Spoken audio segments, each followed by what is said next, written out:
आज की क्लास में हम बात करेंगे व्यक्तित्व मापन की जो विधियां होती हैं उनके बारे में। देखिए, व्यक्तित्व मापन क्यों किया जाता है और व्यक्तित्व के मापन से हमें क्या क्या सहायता मिलती है व्यक्तियों के जीवन क्षेत्र में, उसके बारे में पहले हम बात करते हैं। क्यों हमें व्यक्तित्व का मूल्यांकन करना जरूरी होता है।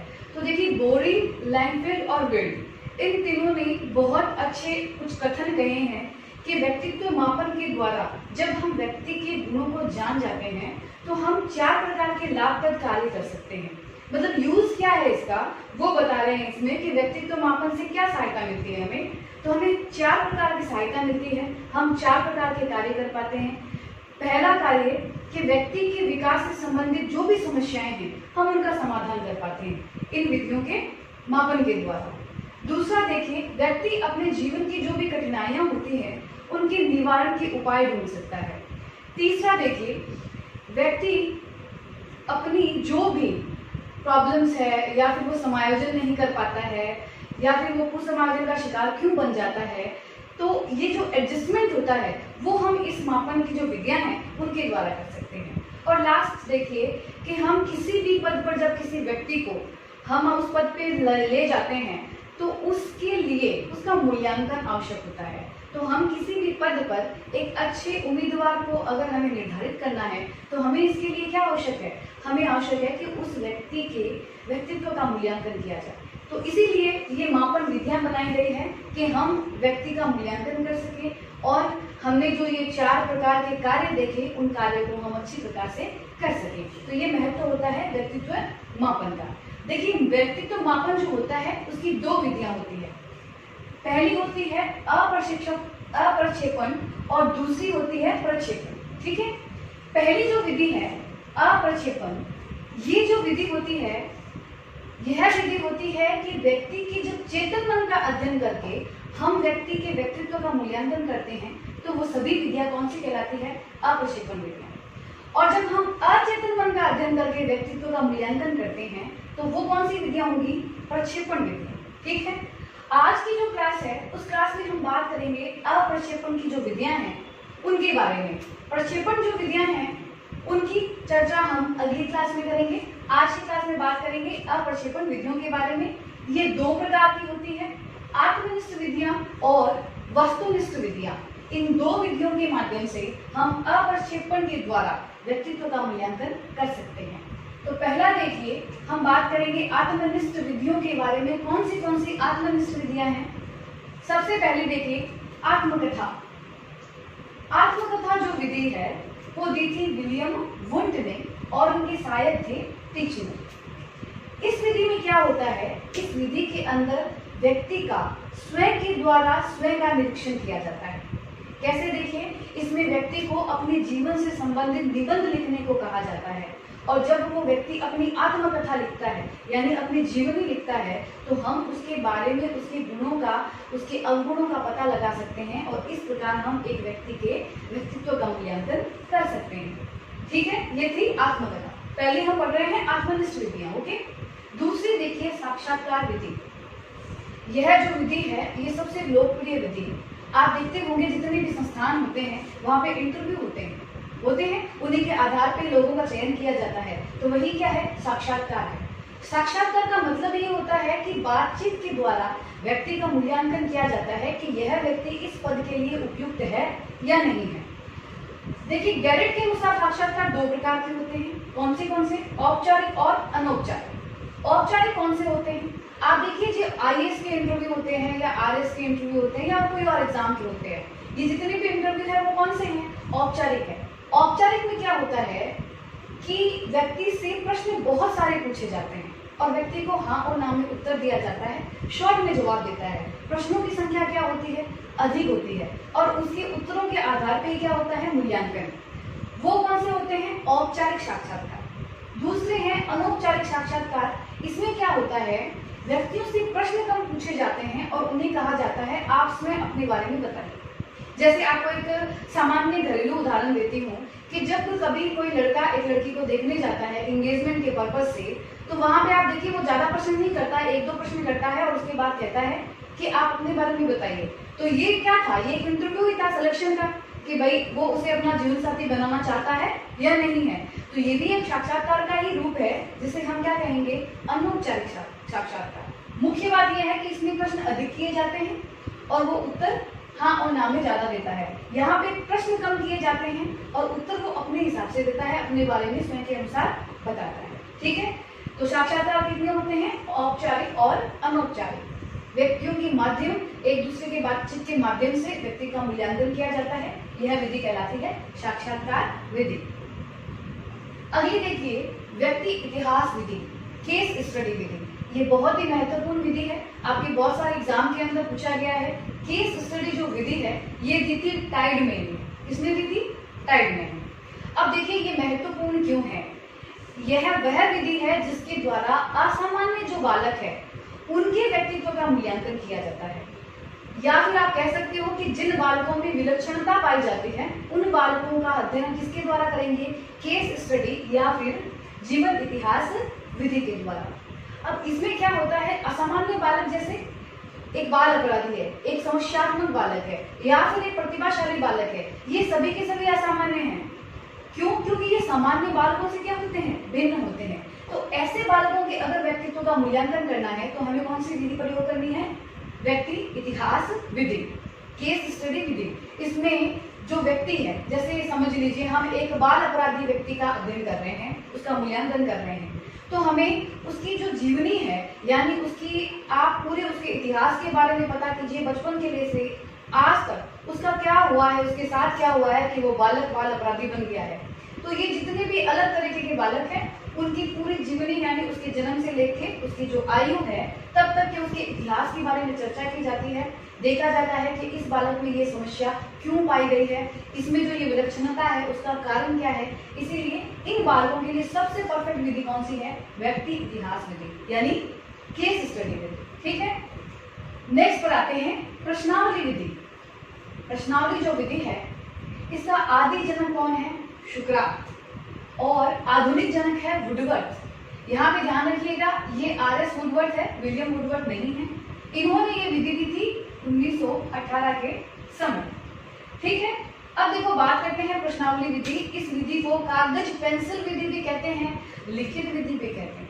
इसे इसलिए कहा जाता है कि इस विधि के अंदर कागज के ऊपर कुछ प्रश्नों की सूचियां बनाई जाती है और उसके ऊपर आपको हाँ और ना में उत्तर लिख कर देना पड़ता है, इसीलिए इसे लिखित भी कहते हैं और कागज पेंसिल विधि भी कहते हैं प्रश्नावली विधि को। ठीक है, गैरिट ने प्रयोग किया था इस विधि के ऊपर, और ये प्रयोग क्यों किया गया था कि हम किस प्रकार अन्य व्यक्तियों की जो रुचियां हैं उनके बारे में पता कर सकते हैं, उनकी सामाजिक प्रवृत्ति, उनकी धार्मिक प्रवृत्ति या उनके जो भी विचार हैं उनको हम जान सकते हैं। किसी व्यक्ति की क्या परेशानियां हैं, क्या समस्याएं हैं, उनका आकलन भी हम कर सकते हैं। तो ये विधि बहुत महत्वपूर्ण है, इसके द्वारा हम इन व्यक्ति के जितने भी क्षेत्र है उनके बारे में हम पता कर सकते हैं। और ये प्रयोग किसने किया था, गैरिट ने किया था। अब देखिए प्रश्नावली जो विधि है वो 4 प्रकार की होती है।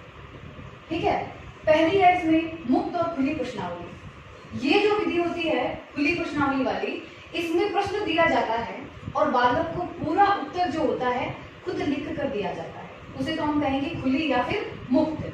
दूसरी क्या होती है, बंद या प्रतिबंधित प्रश्नावली।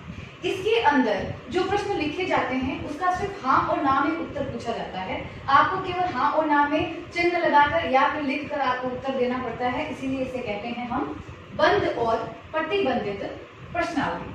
अगली देखिए चित्रित प्रश्नावली। इसके अंदर प्रश्नों का जो उत्तर दिया जाता है वो चित्रों को चिन्हित करके दिया जाता है, यानी प्रश्न के साथ में आपको चित्र मिलेंगे, उन चित्रों को आप चिन्हित करोगे तब आपका उत्तर समझा जाएगा, तो उसे हम कहेंगे चित्रित प्रश्नावली या फिर सचित्रित प्रश्नावली। अंतिम देखिए मिश्रित, नाम से ही समझ में आ रहा है, जिसके अंदर उपरोक्त जितनी भी प्रश्नावली हमने पढ़ी उनका मिश्रण अगर आप देखोगे तो वो क्या होगी, मिश्रित प्रश्नावली।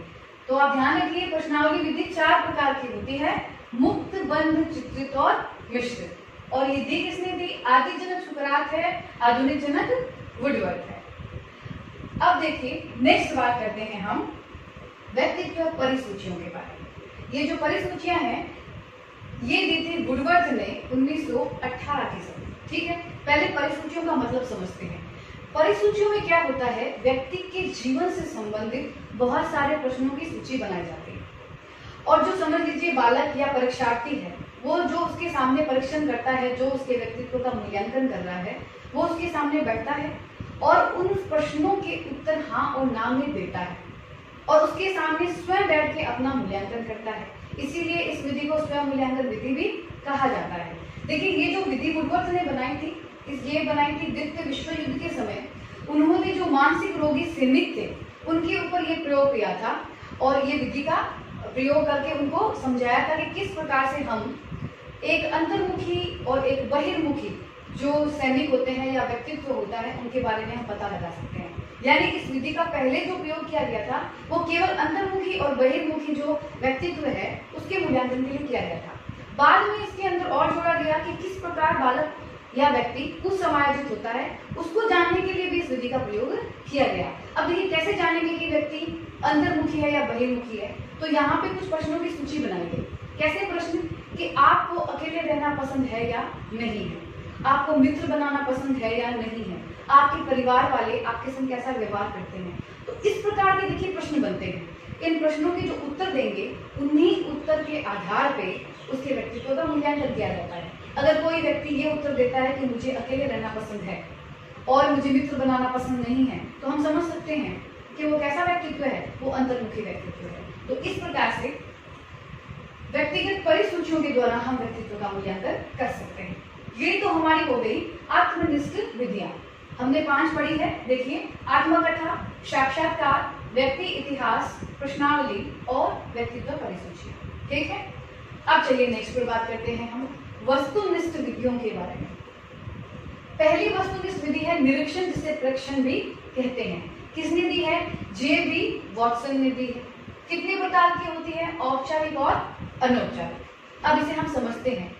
निरीक्षण और प्रेक्षण का मतलब क्या होता है? किसी को कार्य करते हुए देखना, उसका प्रेक्षण करना। तो जब हम किसी व्यक्ति और बालक को समझ लीजिए हम देखते हैं, उसका प्रेक्षण करते हैं, तो हम उसके गुणों और अवगुणों को बता सकते हैं और उसके व्यक्तित्व का मूल्यांकन कर सकते हैं। तो यहाँ पे 2 ऐसी स्थितियां हो सकती है जिसमें हम प्रेक्षण के द्वारा मूल्यांकन कर सकते हैं। पहला है औपचारिक। औपचारिक वो होता है जिसका समय और स्थान निर्धारित होता है। जैसे समझिए एक बालक का प्रेक्षण हम कर रहे हैं स्कूल के अंदर, स्कूल का टाइम फिक्स है, तो वहां पे क्या हो रहा है, जो हम प्रेक्षण या निरीक्षण कर रहे हैं वो होगा औपचारिक। दूसरा देखिए अनौपचारिक। अनौपचारिक यानी जहाँ पे स्थान और समय निर्धारित नहीं है। समझ लीजिए बालक खेल के मैदान में खेल रहा है और वहां पे उसका प्रेक्षण या निरीक्षण किया जा रहा है, तो वो स्थिति क्या होगी? अनौपचारिक। ये प्रेक्षण क्या कहलाएगा? अनौपचारिक प्रेक्षण, क्योंकि उसमें समय और स्थान निर्धारित नहीं होता है। वहां पे हम बालकों की गतिविधियों को, कार्यों को देखते हैं, जिस प्रकार से वो कार्य करता है किसी स्थिति में, उसके द्वारा हम उसके व्यक्तित्व को निर्धारित कर सकते हैं। ठीक है, अगली देखिए समाज नीति दी है जे.एल. मोरेनो ने। बहुत इंपॉर्टेंट है, बहुत बार पूछी गई है। 1934 में इस विधि को उन्होंने दिया था। देखिए ये विधि क्या होती है, इसके द्वारा हमें पता क्या लगाना होता है, नाम से पता चल रहा है समाज नीति में कि व्यक्ति के सामाजिक गुणों को अगर आपको जानना है तो हमें कौन सी विधि का प्रयोग करना है? समाज नीति। देखिए सामूहिक संरचना के अंदर एक व्यक्ति के गुणों और अवगुणों के बारे में चर्चा की जाती है। एक समूह है, समझ लीजिए एक व्यक्ति है और उसके बारे में हम अन्य व्यक्तियों के द्वारा पूछेंगे कि इस व्यक्ति के अंदर कौन कौन से सामाजिक गुण हैं या फिर नहीं है, और इसके द्वारा हम व्यक्तित्व का निर्धारण करते हैं। तो उस जो समूह है उसके अंदर उस बालक या व्यक्ति को हम जिन गुणों को अवगुणों को बताएंगे वही उसके सामाजिक होने और नहीं होने का प्रमाण देता है। उसी के द्वारा हम बता सकते हैं कि ये व्यक्ति श्रेष्ठ है, ये व्यक्ति तिरस्कृत है या फिर ये व्यक्ति तटस्थ है। तो इनके द्वारा हम क्या करेंगे? एक व्यक्ति का निर्धारण करेंगे, यानी एक सामूहिक संरचना के द्वारा हम एक व्यक्ति के व्यक्तित्व को बताएंगे कि इसके अंदर सामाजिक गुण है या नहीं। अगली देखिए रेटिंग स्केल या निर्धारित मापदंड, ये दी गई थी 1883 के अंदर। किसने दी थी? फ्रांसिस गाल्टन ने दी थी, लेकिन इसका प्रयोग जो हम किया था सबसे पहले वो क्या था? फ्रैंकनर ने किया। ठीक है, ध्यान रखिए फ्रांसिस गाल्टन ने ये विधि दी है, प्रयोग किसने किया है? फ्रैंकनर ने किया है। क्या होती है ये विधि? रेटिंग स्केल या निर्धारित मापन। यहाँ पे देखिए रेटिंग दी जाती है। क्या होता है इसका मतलब? देखो इसके अंदर क्या होता है, किसी भी व्यक्ति के किसी गुण, विशेष गुण या कार्य कुशलता को मापा जाता है, उसका निर्धारण किया जाता है कि इस व्यक्ति के अंदर ये गुण है या नहीं है। किसी भी गुण को ये 2 या 5 बिंदुओं के आधार पे इसका मूल्यांकन करते थे। ठीक है, जैसे उदाहरण से समझिए कि अगर किसी व्यक्ति के अंदर एक विशेष गुण है ईमानदारी, तो उस विशेष गुण के लिए हम किस विधि का प्रयोग करेंगे जानने के लिए? रेटिंग स्केल या फिर निर्धारित मापने का। जैसे देखिए कोई व्यक्ति ईमानदार है या नहीं, इसके लिए 5 बिंदु, 3 से 5 बिंदु मैंने आपको कहा कि इसमें लिए जाते हैं, उसके द्वारा निर्धारित किया जाता है। तो 5 बिंदु हमने लिए कि यह व्यक्ति ईमानदार है या नहीं, ये प्रश्न है। तो 5 बिंदु हम क्या लेंगे? जैसे पहला ले लिया, ये सदैव ईमानदार है, ये कभी कभी ईमानदार है, प्राय ईमानदार है, थोड़ा कम ईमानदार है, या फिर कभी नहीं ईमानदार है। इस प्रकार से 5 बिंदु दिए जाते हैं और उनके जिस प्रकार से उत्तर मिलते हैं उसी के आधार पे व्यक्तित्व के किसी विशेष गुण या कार्य कुशलता का हम पता लगा सकते हैं और उसके व्यक्तित्व का मूल्यांकन कर सकते हैं। तो ये विधि कौन सी होती है? रेटिंग स्केल या फिर निर्धारित मापन।